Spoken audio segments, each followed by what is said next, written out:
Operating the Courts of Heaven by Robert Henderson, continuing with Chapter 2. Accusations are what the devil uses to keep us from what is written in the books of heaven about us. This is why so many people are frustrated today. They have an intuitive awareness that they were created for something more than they have become. They sense that something is resisting them from stepping into all they were made for. That which is resisting them is the accusation of the accuser against them in the courts of heaven. The accuser is presenting evidence to God, the judge of all, as to why he cannot legally grant to you what is written in your book. Satan knows that if we get what is in our book, then you will do massive damage to his devilish empire in the earth. He uses accusations against us to stop us from stepping into all that heaven has ordained. He did this to Peter. We will see clearly as we talk about it in later chapters. Suffice it to say that if we want what is in our books fleshed out into the earth, the accusations of Satan must be answered. Once this is done, then God as judge of all is free to fulfill his Father's passion towards us and grant what it is in the book, so heaven's will concerning us can be done.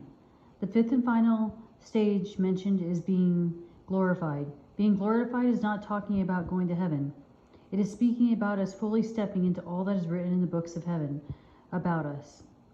We begin to live the dream. We live in the dream that God had about us before time began. This has been called the convergence point. It is where everything we have gone through, good or bad, works together to propel us into our ultimate destiny.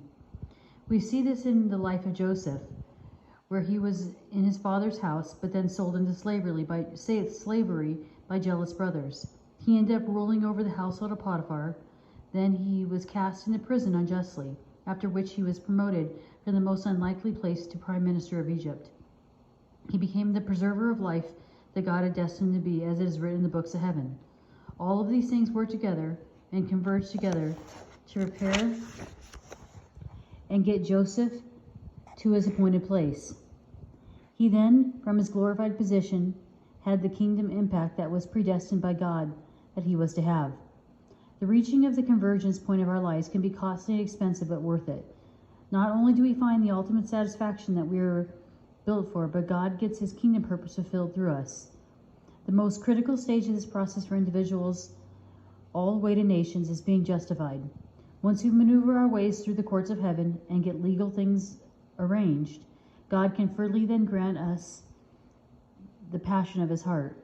In the next chapter, we will talk about the court activity of heaven that allows what is written in the books of heaven to come into the earth realm. This is a great contention regarding this, but when we know how to function in the courts, we grant God the legal rights for the word to be made flesh.